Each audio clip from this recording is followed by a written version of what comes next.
What is going on, everybody? Welcome back to another episode of Weekly Dose of Nano TV. If you're watching live or if you're watching on the replay, I just want to say thank you so much for tuning in and spending this time just to take your life in the positive direction and to come together with a community of people that are all doing the same thing. And we're coming together because we know that in this life, we are going to get everything that we want. And when you come on the show, you get to hear about different experiences in order to take that next step to get that life that you want to live. So welcome to the show. We have a very special guest, Thomas Iland.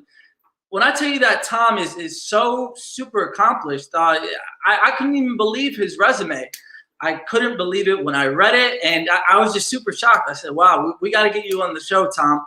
I had co-hosted an autism special a few months ago, and Tom was on there, and I said, wow, like I already knew that Tom had to come on the show, and we had to get it rocking. We got to get it cracking. So Tom is super accomplished. He has a lot of certifications and a lot of things that we need to talk about in order to take our life to the next step and to get that positive direction.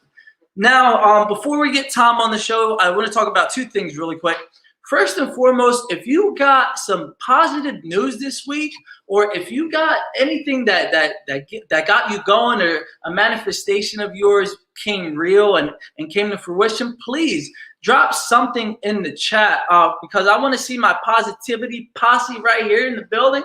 I want to see that you guys are alive, and I want to see that you guys are thriving and that nothing is going to take away anything that you're trying to build upon. So if you had some positive news, comment what that positive news was, or you know what, I'll make it simple for you. Drop a 777 if you got something that you were asking for and that you're taking your life in the direction that you want it. So drop a 777 if that happened for you. And another thing too is I want to share with you guys, I don't know about you guys, but this week definitely has been not a weird week, but it's definitely been something that I've been doing a lot of contemplating about different things and different situations in my life. So it's been a very, very, I guess, a very weird, it's not really weird because when you think about it and you sit in that stillness, that's when you start to get the answer. So I've been asking a lot for answers this week, and I've been receiving them as well. And I just want to let you guys know that this is the best time of the week, and I'm so excited to be here right now. So even if the week wasn't as upbeat, maybe, as I wanted it to go to, I'm here right now with you guys, and this is just, I love being here. I really, really love being here. This is my favorite time of the week. I just love to hear about all the good news that you guys are bringing, all the positive energy, and with Tom too, all of his expertise and his knowledge. We get to crush it together. That's it, and we get to build and change this world one soul at a time. So I just want to say thank you, everybody. Oh, why is my camera doing that? Acting a little funny, but that's okay. I just want to thank everybody. Thank you, Tom, for coming on, and thank you, everybody, for watching and dropping your comments. Please, guys, spam those hearts in the bottom right corner or the like button, whatever you prefer, and show some love for Tom when he comes on. But first, you already know what we have to do. I'm bringing the book. You already know, nice little instruction book. It's 511 suggestions, observations, and reminders on how to live a happy and rewarding life. And I really love this book because it's straight to the point, and it brings about some ideas that maybe we skip over on the day-to-day because we might be so busy with our lives, with other obligations, whether it's family, work, things of that nature, where it kind of reminds you and it grounds you just to do the simple things and the little things right. So you already know how we do it. We pick a random one as we're flipping through, as you guys are watching the intro videos and all the commercials and things like that. And I just picked it for today. So Tom, I actually want you to speak on this because this is it's very simple, but you can speak a lot about it. And I know that we were actually talking about this in the green room about keeping it simple. So actually number 254 right here. I don't know why it's going ghost. Is that a sign? Is there a ghost here right now? Is there a spirit? Well, whatever. If there is, hello, welcome to the show. So number 254 is 3 words. It's keep it simple. That's it. Number 254 is keep it simple. And I think, when it comes to keeping it simple, I think we do have a big trouble with trying to do that because all of these different obligations come into our life, and we start to get distracted about the things that we really do want and the life that we want to take at the direction that the life that we want to take. Thank you for typing that. And here it is, 254, keep it simple. So we're going to bring Tom on, and I want Tom to really talk about this because he's just so full of knowledge and so full of expertise that I just can't wait for you guys to really speak. Tom, what are you doing, man? Stop practicing your speeches for the UN. It's time to get on the show.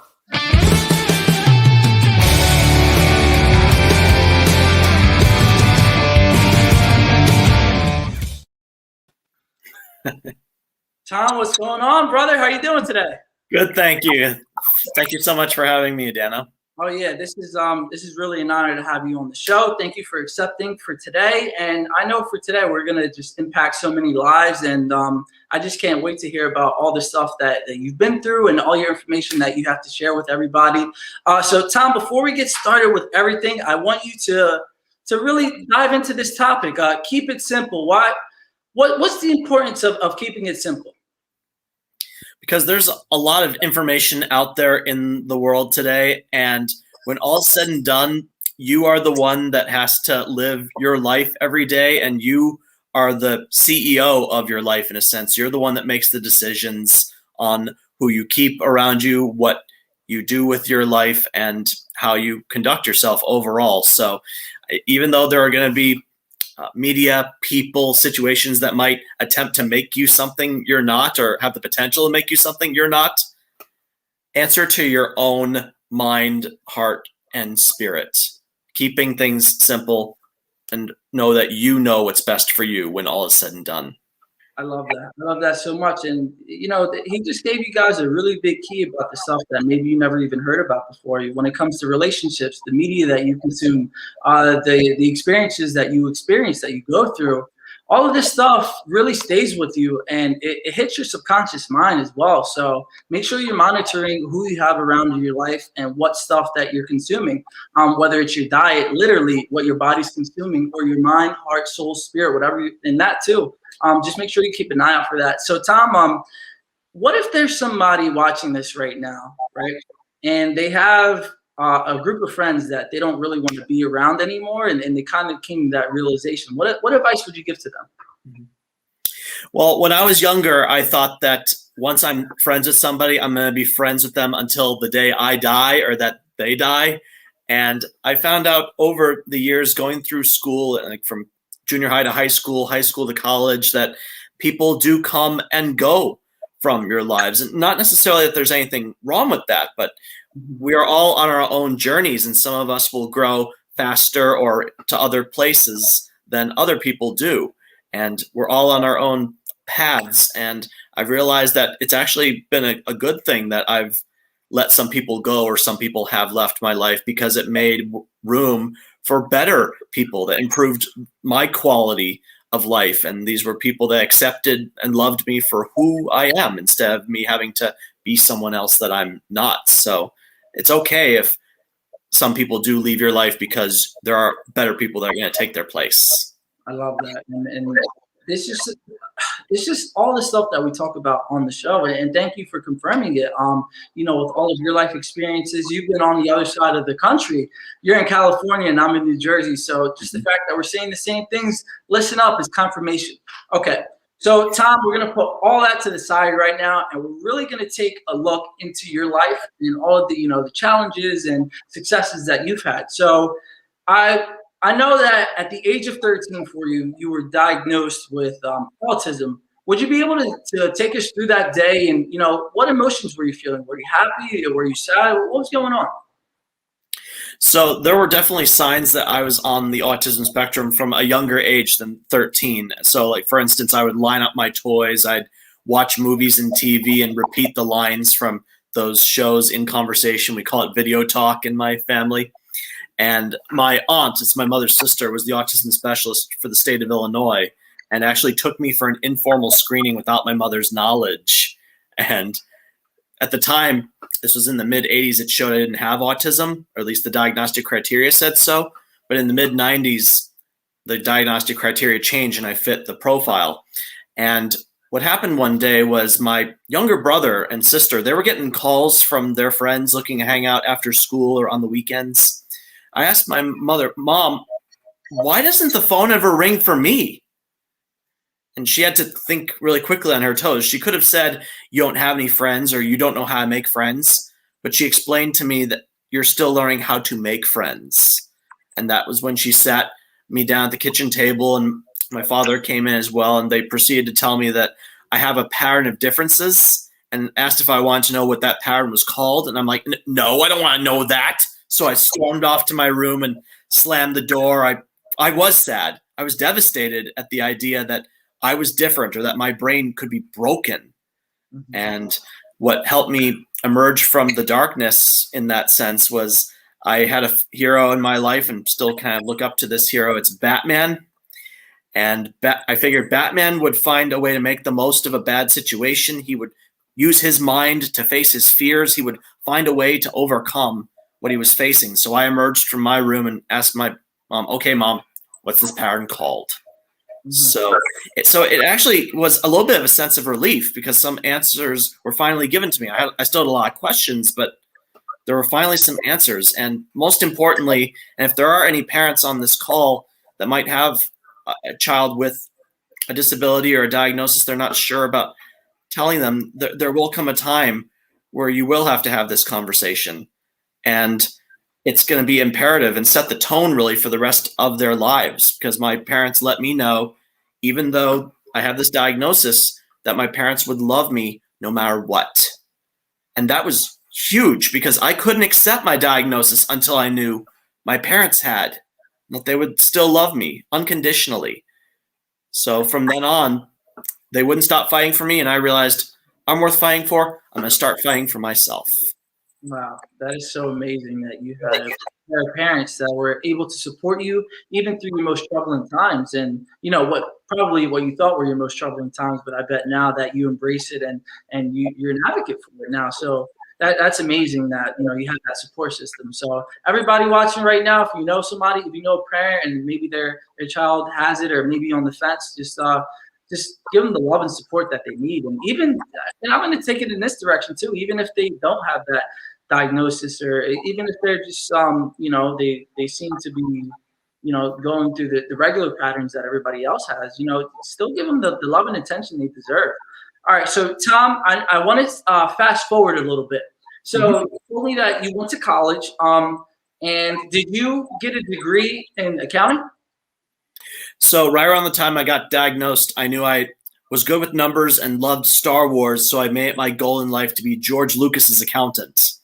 And my parents told me, okay, you want to be George Lucas's accountant? You have to go to college. You have to pass tests. You have to get jobs in entertainment. He's not going to hire someone right out of high school. So my Batman mentality, and I said, all right, challenge accepted. And I went to college, got a bachelor's degree in accounting, became a certified public accountant out here in California, and worked for several corporate entities, some of them entertainment, starting with Disney. I worked for Disney right out of college doing property taxes. And after I left the company, Disney acquired Lucasfilm. So the way I see it, retroactively and indirectly, I was George Lucas's accountant and had accomplished my goal. But after so many years of sitting at a desk crunching numbers, I felt more and more miserable doing that and felt like I was meant for something bigger, something more.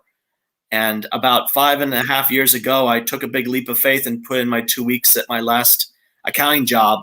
And now I speak full-time giving speeches. I coach people and I do consultations for businesses that want to hire more people with disabilities. And I've also written a book, Come to Life, to share my secrets to success with the world, because life isn't going to come to you. It's up to you to come to life. I love that. I love that so much. And we are going to dive into your book, but I just want to know what gave you that confidence. And this is the last thing I'm going to ask about this. What gave you that confidence to take that leap of faith? Because I know a lot of people will get into their own heads and say, what if this goes wrong? What if this goes wrong? And a lot of people don't focus on what goes right. So what gave you that confidence to live the life that you knew that you were capable of living? I would say that looking at if I stayed in the environment I was in, that desk job, or coming to work miserable, leaving just as miserable. And also my boss at my last accounting job was in his early 50s, had significant back problems, and I'm thinking to myself, do I want to be this guy in 10, 15 years? And I immediately answered, hell no.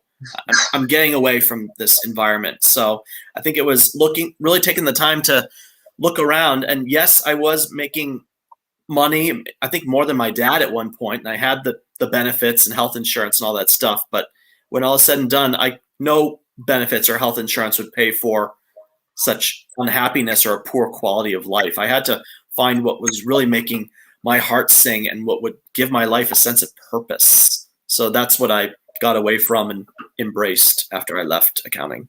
I love that. And, there's a saying that goes, wherever focus goes, energy flows. So all this positive energy that you had was accumulating towards that life that you wanted to live. And a lot of people don't understand, for whatever reason it may be, that you are capable of living your life that you want, your dream life. Think about the universe. The trees outside, the fields of grass that we have, all the fish in the sea. The universe is really abundant. And why is that any different when it comes to money or when it comes to opportunities? There's literally no difference versus one thing being tangible and one being intangible. So what would you say have been some of the biggest challenges in your life, and how did you overcome these challenges? I would say some challenges that I've definitely faced, particularly when it comes to autism, because autism is a social communication disorder. And think about all the conversations we have and all the body language we give off on a daily basis. For people on the spectrum like myself, it's difficult for us to make and keep friends or start a conversation and keep it going, or being able to communicate what we want or find a job that will really allow us to make the living that we want. So I had to take social skills classes to find out how to talk to people, because I really, really wanted a girlfriend from a young age. But when I liked a girl and I had that Batman mentality, persistence will pay off. So I would call her, leave a voicemail, wait for her to call back, and she didn't. So I called her again, made sure she got the message. Still didn't hear back, so I called her again. And by now she was starting to get pissed off and went to my sister, if your brother doesn't stop calling me, I'm going to the police. And thank goodness the police were not called on me, and I've never been arrested or imprisoned. But there are so many people on the spectrum who have those information gaps or aren't always getting it on the social front, so their peers reject them or write them off or figure, put that guy behind bars, he's a menace to society, instead of attempting to explain to them what they need to know or giving an example that they know well and relate to that. So social skills, communication matters, having a girlfriend. I have had relationships with women on and off the autism spectrum over the years, but I'm single right now, and I'm still hopeful, though, that I will find someone that will love and accept me for who I am. Yeah, and I firmly believe that there's somebody out there for everybody, you know what I mean? So you will find that. And this is actually a good thing, because you're giving the rest of us a chance to find these women, just because you're not hogging them up right now. So I'm going to say thank you for that, for being considerate to everybody else that's out there. And there was one topic that you mentioned that I believe is a perfect segue. You mentioned the police, and it's amazing how you get from, threatening or people threatening to call the police on you to actually teaching the police. Because I know the other day you had a little, I guess, an informational segment with the LAPD. Would you be able to, there's two things that I want you to do with this. First, would you be able to explain, what you talked about to the police officers over there? And what information can somebody gain if they're not a police officer from the course that you taught? So basically, when I was growing up and getting ready to drive a car, I have a lot of Jim Carrey movies memorized, like Liar Liar, Dumb and Dumber, Ace Ventura. And unfortunately, there are a lot of scenes in these movies where police encounters with him don't go well, but I still have them memorized and would probably act them out if I were to meet the police. My mother saw this as a huge red flag, and first I had to promise her that I wouldn't say anything to an officer that Jim Carrey said in his movies, I was going to have a license and drive. But looking at the bigger picture, and LAPD had knocked on my mother's door about 25 years ago when they had a situation where a young person with autism was like rocking back and forth, and the situation escalated for the worse. And so they needed more training. So my mother said, all right, I'll train you. And she proceeded to train LAPD officers, and as a volunteer, no real plan or way of doing it, but it's now evolved into the only her training, which I do train LAPD on. It's called Experience Autism. It is the only evidence-based police training on autism in America. Because officers do need to know how to work with this population, what to look for, how to de-escalate, how to help them best. And that's what I talk about in my regular LAPD officer trainings, specifically with the mental evaluation unit. That's the unit I work with. But my mother and I have also discovered that training the police is not enough. We also have to teach the young people how to behave around the police. So my mother made an entire movie called Be Safe, the movie. And I can put this in the comments here in a moment. So Be Safe, the movie, to show young people in a movie, because they remember movies. They remember what was said or done in a movie. So they watch Be Safe, and it only shows what to do, how to behave, so they'll remember that instead of the nasty stuff in the media, and have a better encounter with police so that everyone gets home safe and alive at the end of the day. Wow, amazing. And that's a huge accomplishment. Joan is absolutely right when she said you should be very proud of your accomplishment. The only one in America, that is truly, truly amazing. So I just want to commend you for that. But now, if we were to watch the movie Be Safe, right, like you said, you're drop it in the comments. What are some of the lessons that we're going to be able to learn when we watch this film? So first and foremost, knowing the law to be safe. People on the autism spectrum in particular like rules, or rules give them a sense of calm or order in a chaotic world. So if you follow the law, like don't speed on the freeway, or you push the button and wait for the walk signal before you cross. If you know the law to be safe, you're already off to a good start. The second is to stay where you are when you meet the police, because we have the fight or flight response, and running from or evading from police is a crime. So we're telling young people, stay where you are when you meet the police. Also, keep your hands to yourself in order to address the fight response, because people on the spectrum might not want to be touched, and they'll resist or even assault an officer, and that's going to land them in trouble. So we teach young people, stay where you are, keep your hands where they can be seen, and to yourself. And also disclosing your diagnosis. Like, too many young people who don't have a diagnosis or don't know how it impacts them, and they have an encounter with the police, and the police think when they see something odd that the young person is drunk, high, or mentally ill. And autism is not drunk, high, or mentally ill. So we're teaching young people to self-disclose and tell the police about the disability so that they can better do their jobs. And finally, if you do get arrested, we tell young people to remain silent, because a lot of young people have incriminated themselves by saying something they shouldn't have or done something they shouldn't have. And once that can of worms is opened or that bell is rung, it can't be unrun or contained again. So those are some of the main takeaways from Be Safe, the movie. Wow, I love that. And it sounds like a very great movie. Here, we're going to have it displayed right here. Be Safe is the name of the movie, just in case you know anybody, or, just in case you want to watch a good film, just to learn about some new things right here. And Tom, what's this website that you just dropped into the chat right here? Yes, and Be Safe, the movie's coming here. So Experience Autism is for the police training. If you want your police trained about autism, Experience Autism is the way to go. For Be Safe, the movie, that's going to be teaching young people with and without autism how to interact with police.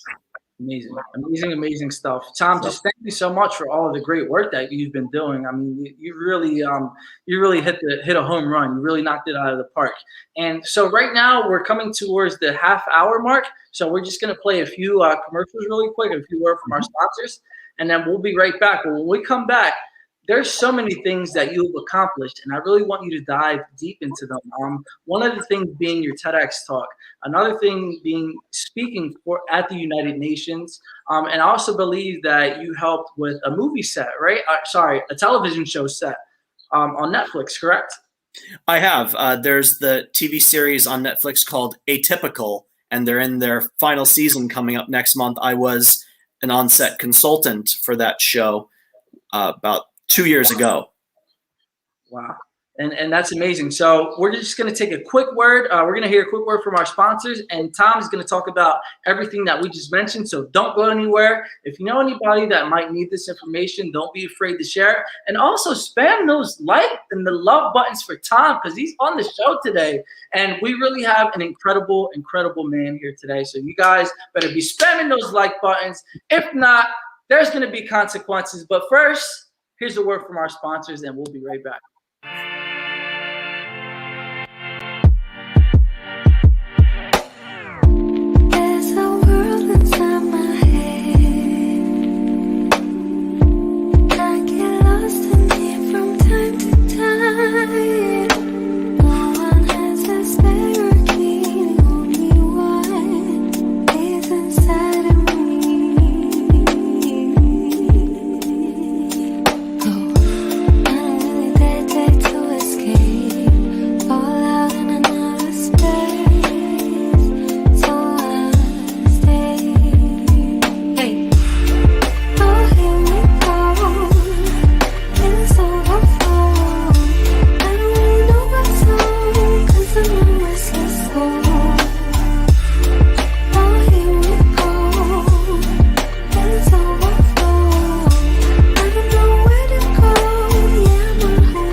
Welcome back, everybody. Those are just a quick word from our sponsors. Thank you for the sponsors for sponsoring the show. And if you need any digital content creation done, be sure to hit up Electric Revival. You already know that we're going to make that as fire as possible. So don't be afraid to reach out. And now back to the main topic, the man of the hour, Thomas Iland. Tom, we have so much to talk about. So which one would you want to dive into first? Would you rather talk about the TEDx or the United Nations? And once you determine which one you want to speak about first, I want you to talk about how this opportunity came to you and how you felt when you received it. Mm-hmm. So I'll touch on the TEDx talk first, and I just dropped the link to it in the Facebook comments here, so you can all view that on your own time. Basically, I knew I wanted to give a talk like this in order to be on that stage, share my story and my words of wisdom. And I found a little secret sort of back doorway, if you will, into getting onto the TEDx stage. So I did it in 2019, and here's how I did it. I went to the TED website, and at the TED website is a directory of TEDx event organizers. So these are people that put on TEDx events in their community, and they usually have a different theme to them. So they're listed in alphabetical order from A to Z. I started at those with the last initial Z because I figured they're least likely to be viewed as you get towards the end, all the Z's there. So I started with Z and worked my way backwards and looked up what events they're putting on, if there was a certain theme and what kind of events they put on. And I would then say, here's who I am, here's the speeches that I give. And so I must have, it's kind of like applying for a job. You have to fill out a lot of fields and give a lot of information. I must have filled out about maybe 20, 25 applications. I got quite a few rejections, but there was one young man in Ashburn, Virginia, who was putting on an event, and the theme was the trials, tribulations, and triumphs of the 21st century teen experience. And he liked what I had to say and brought me into his event, and I gave the talk on the TEDx stage. He had the red circle carpet, the TEDx blocks. You could put them on the stage anywhere you want, and they recorded the whole thing. So I am now a TEDx speaker, and that's how I got my way in there. That is so amazing that, I bet you there was something that compelled you to go backwards from Z to A, and whatever it was meant to be that way for the reason that, you got the opportunity. Now, would you be able to explain to us how you felt when you were speaking on that stage? And, we never had a TEDx speaker on the show before. So I just want you to talk about your experience and, what were some of the challenges and some of the benefits of speaking at that TEDx event? So one of the things that a good TED or TEDx speech has is what's called a central idea or a core message, some kind of foundation for the speech that audience members will walk away with after you're finished speaking. And the best way for me to come up with my core message or central idea was to think about or answer the question, if you could tell the world one thing, what would it be? And I said, know yourself, love yourself, be yourself.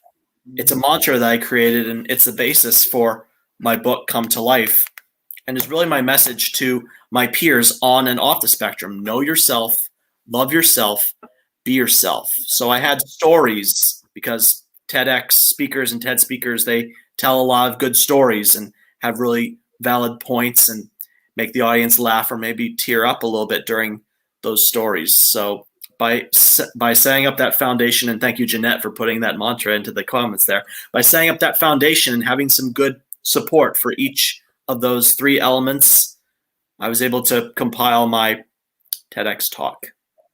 Now, which of these, the know yourself, sorry, I'm going to do it as on the screen. Know yourself, love yourself, and be yourself.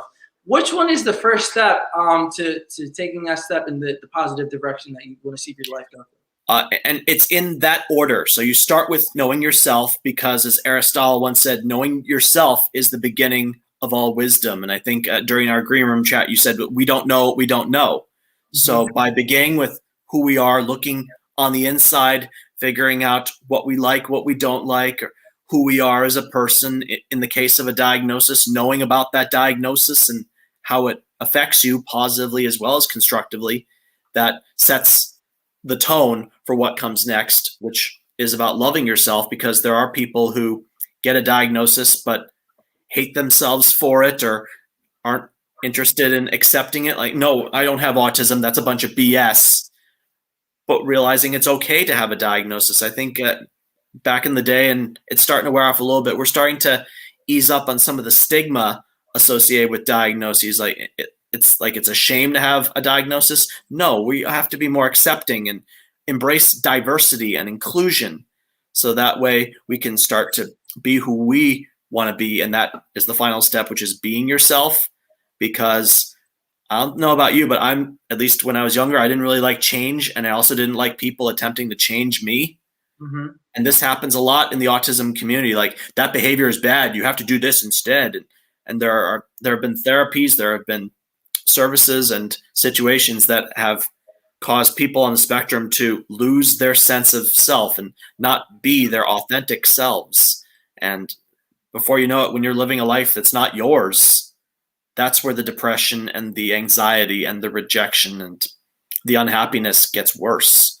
Whereas if you are true to yourself, do what you want to do, answer to your own mind, heart, and spirit, like I mentioned earlier, then you are being yourself and becoming your best self. Wow. I love that. And it really is, we're going to take it back to the beginning, keep it simple. And I feel like this formula is simple, but we start to get into our own heads and we kind of make it so much more complicated than what it needs to be. Now, when it comes to knowing yourself, right? How can you be, there's just people that don't have self-awareness. And if they do, a lot of people, it's kind of hard to judge yourself, to really be honest. What are some of the things that we should do in order to judge ourselves, honestly, and to really be aware of who we are? Because I know there's people that maybe live in denial, or they just honestly don't know who they are or what they are. How can we find who we are and be authentic about it? Well, I would first say that nobody has all the answers. I mean, when I was younger, I thought I had to be perfect because I thought my mother was perfect, and she had to explain to me that she makes mistakes too, and started to explain her thought process a little more after that. I also thought that I had to get the answers right all the time or know everything. So if I got so much as like an A minus or a B plus, it might as well have been an F. I would tear up the test. I didn't want to face that or even look at it. But then I realized that there are people on the autism spectrum, great minds from our history that helped shape the world into what it is today. Like, for instance, Albert Einstein was believed to be on the autism spectrum, asked tons of questions, and even then didn't have all the answers, but he still had that pursuit of knowledge.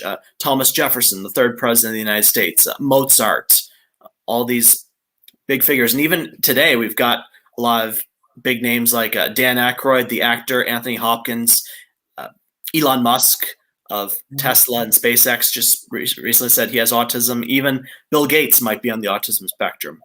And these are people who have failed time and time again, kept messing up, but still managed to pull themselves together, learn from their mistakes. And it takes a lot to learn from your mistakes to avoid repeating them over and over again in order to build something and really make the world a better place. So I think when it comes to self-awareness, we need to look at ourselves and our situations and figure out what's going wrong and then rectify that. Because if you keep making the same mistakes over and over, you're not really going to go anywhere. Versus if you think, this didn't really work out, let me do something different on the next shot and see how that works. Yeah, definitely. And that's one of the key differences to, I believe, why certain people are more successful than others, because they take the time to really recognize what goes right and what goes wrong. Now, would you say that there's a fine line for people to really try to spin that? Because if a lot of people see, they do take the time to see what's going on in their life and they don't like it, then would you say that might take them down a bad path? Or what's the silver lining? How can somebody really understand what's going on in their life? If they don't like it, what can they do to change it? And how should they think about the changes they should be making? So I would say that, and this kind of ties a little bit into loving yourself. So self-awareness is about knowing yourself. Then there's self-acceptance, which is about loving yourself and being kind to yourself so you can be kind to others. And I think we do tend to be a little bit hard on ourselves. Like, we want to get things done right now, or if you make mistakes, then you're a bad person. Or if you want to impress somebody, like as we look at children like wanting to impress their parents or their peers, like, look at what I can do. And or maybe we've been branded to think that if we're not winning, then we're losers. But the biggest losers, like I think about Michael Jordan, for example, all the times that he got cut from basketball teams, all the shots he missed, all the games he lost, but he still became a superstar. Or Oprah Winfrey, who got fired from a TV show because she couldn't talk to people, and went on to be one of the greatest interviewers of our time. So what people say about you, you could let it impact you and let it put you on a path to where you don't want to go, or what's going to aid in your self-destruction. Or you can tell yourself, I've got this. I am worthy and capable of love. I will take my life where I want it to be and forget those haters. So, and particularly for people on the spectrum, I know when I was younger, I took things very personally. So when I got bullied, I thought something's really wrong with me. Why the heck are all these people doing these things to me? But as I look back on that, and believe it or not, it took one of our classmates dying and going to his funeral for some of those bullies to tell me how poorly they acted around me and apologize. So it shouldn't take somebody dying for us to be kind to one another and not bully. And yet sometimes it's that life experience or actually going through it for themselves by themselves that makes them see the error of the ways or a better light. Yeah, I agree. And, I don't want to speak about, their classmate passing away, but sometimes I feel like that serves a purpose. Maybe that's what he was meant to do. He was meant to, that needed to happen in order for everybody else to go out into the world and spread that happiness, positivity, and joy. So I do firmly believe that everything happens for a reason. But that now, I know, did you always have this type of mindset, or were there like any books or any type of videos or anything that you saw to help you cultivate this this great mindset that you have right now? So about 7 years ago, I ended a 4-year relationship with a woman on the autism spectrum. And shortly after she left, I went to my local library right across the street here and started reading a lot of books on personal development and self-help. Some titles and authors: Jack Canfield, The Success Principles, How to Get From Where You Are to Where You Want to Be. He also wrote the Chicken Soup for the Soul books. Tony Robbins, Awaken the Giant Within, and Stephen Covey, 7 Habits of Highly Effective People.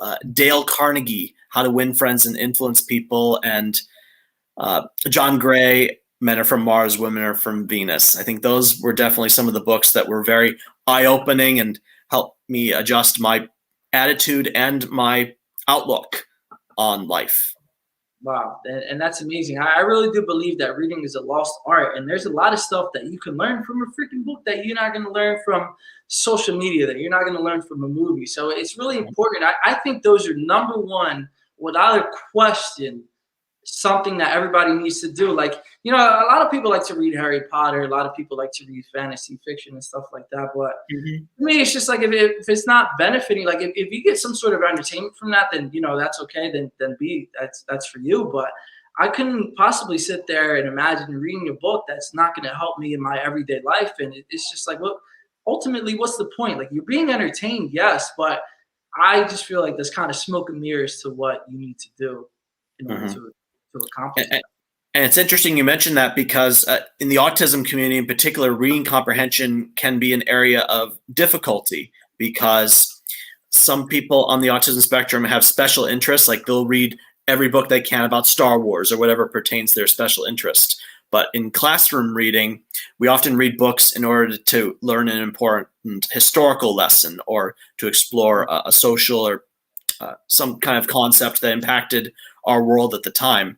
And those lessons often do not get conveyed or fully absorbed by people on the spectrum, because they're not reading or not understanding what they're reading.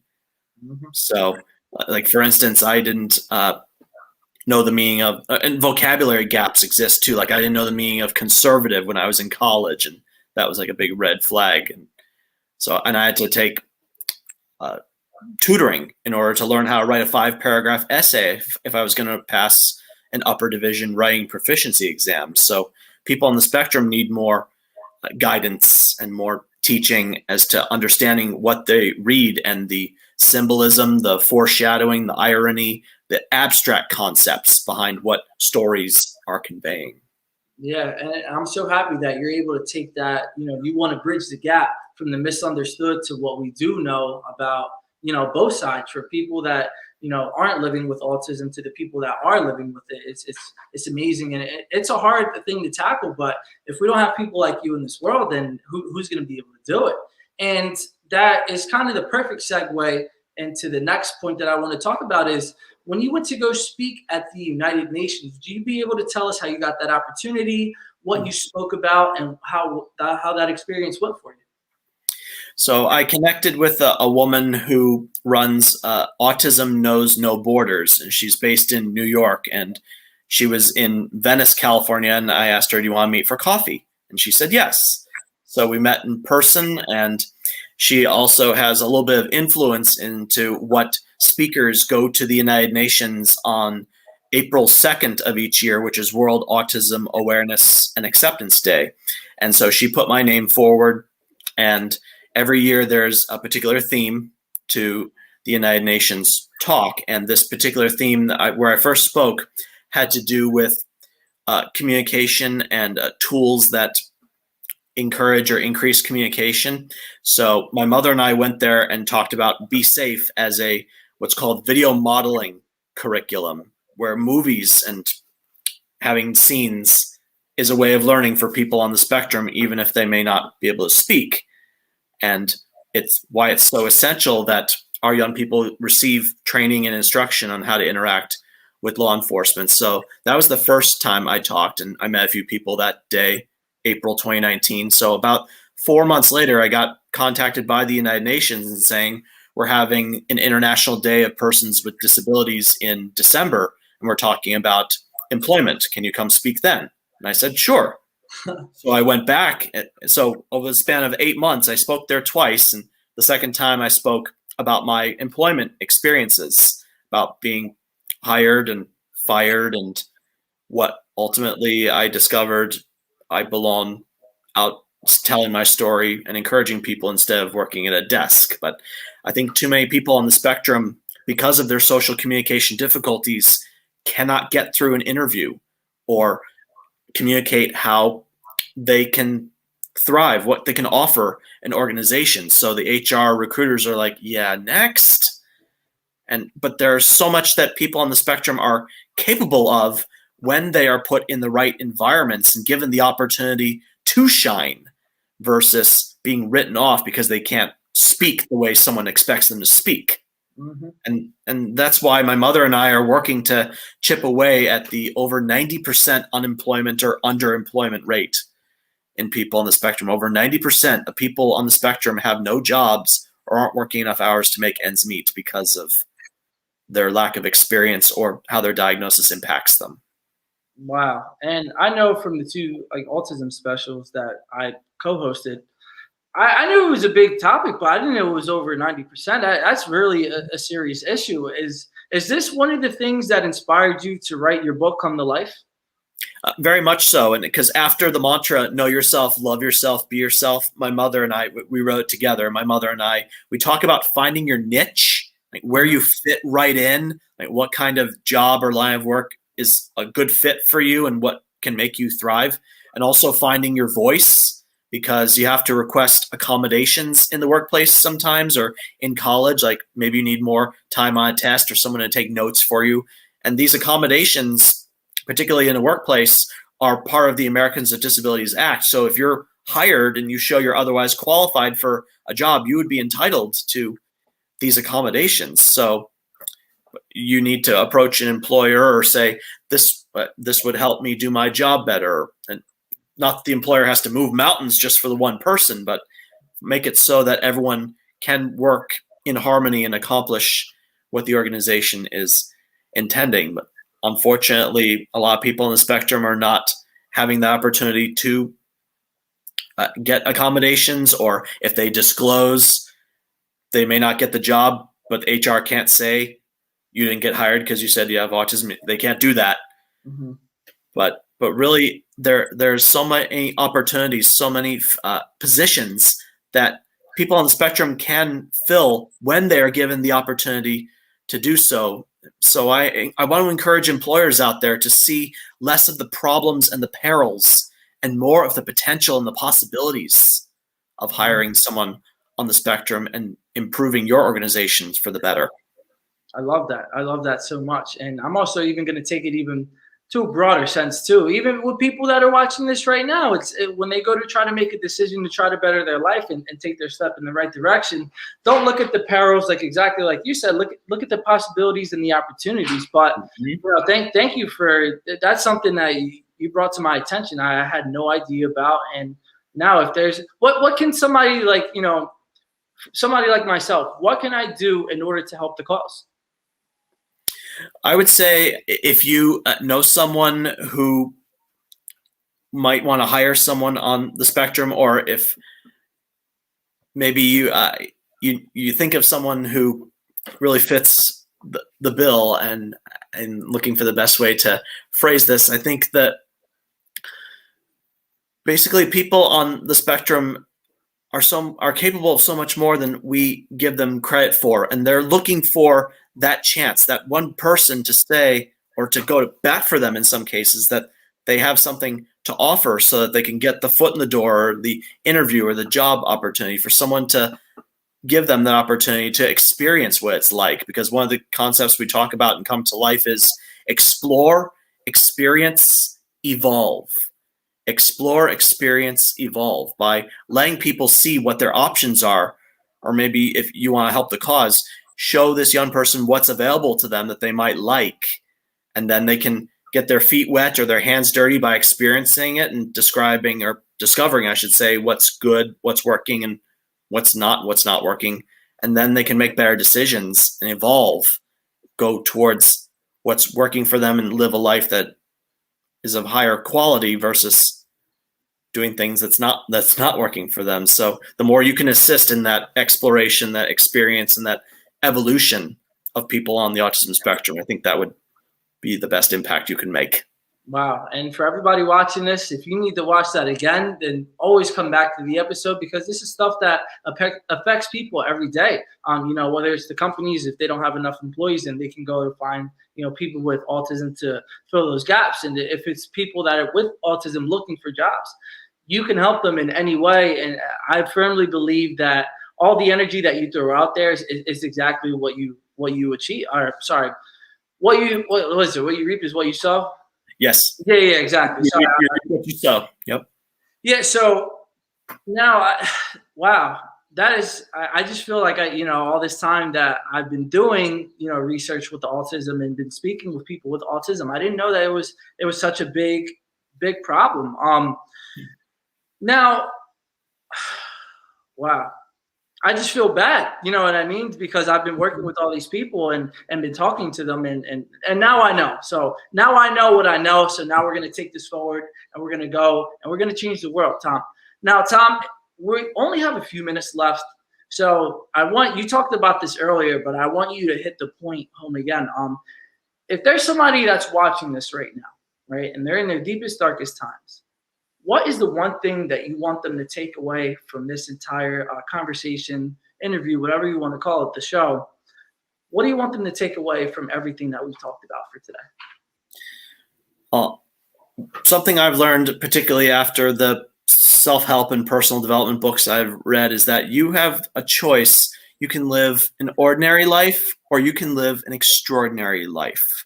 And I'm striving for extraordinary and greatness, and why settle for something that's mediocre? And I mentioned this towards the beginning, you're the one that has to live with yourself every day, and you are responsible for your own happiness. If something isn't working out the way you'd hoped, nothing is going to change for the better until you do. And yes, I understand change can be bad, it can be scary, uncomfortable, but everything you want to get out of life is outside of your comfort zone. We all need to embrace the unknown, the unpredictable, the inconsistent. And I think one of the biggest lessons I learned over the course of my life is, as much as we want things to stay the same, we want things to be consistent, predictable, and unchangeable. But the only consistent, predictable, unchangeable thing in our lives is change. It's going to happen no matter what. So you can choose to let it eat away at you, or you can make something of it and roll with it to make your life better. And give yourself to a cause bigger and greater than yourself, so you can leave the world a better place than you found it. I love that. I love that. And it's all the stuff that we always talk about on the show. So thank you again for confirming that. Now, Tom, why should somebody choose you as a coach versus going to find somebody else that they think is going to be acceptable? So I'm a certified human potential coach. I recently earned this designation, and I basically am able to ask we talked about sometimes asking or the most basic questions.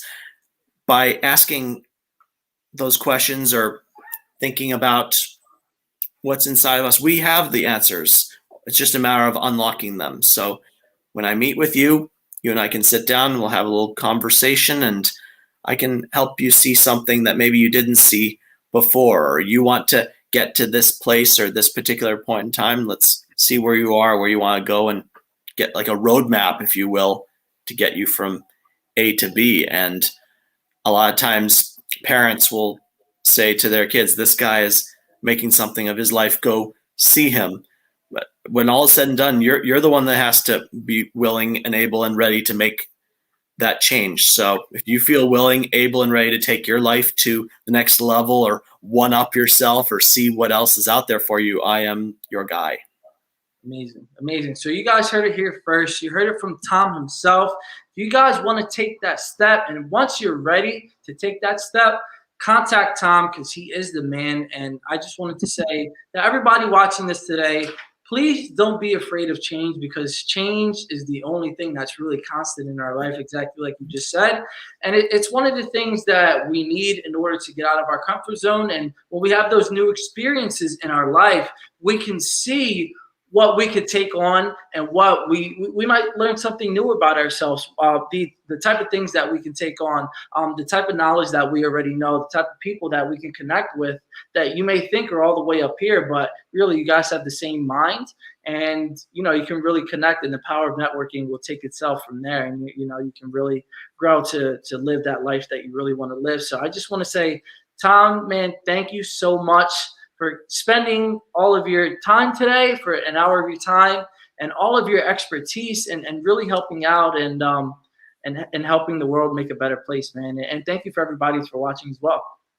Thank you for having me, Dano. Yeah, no problem.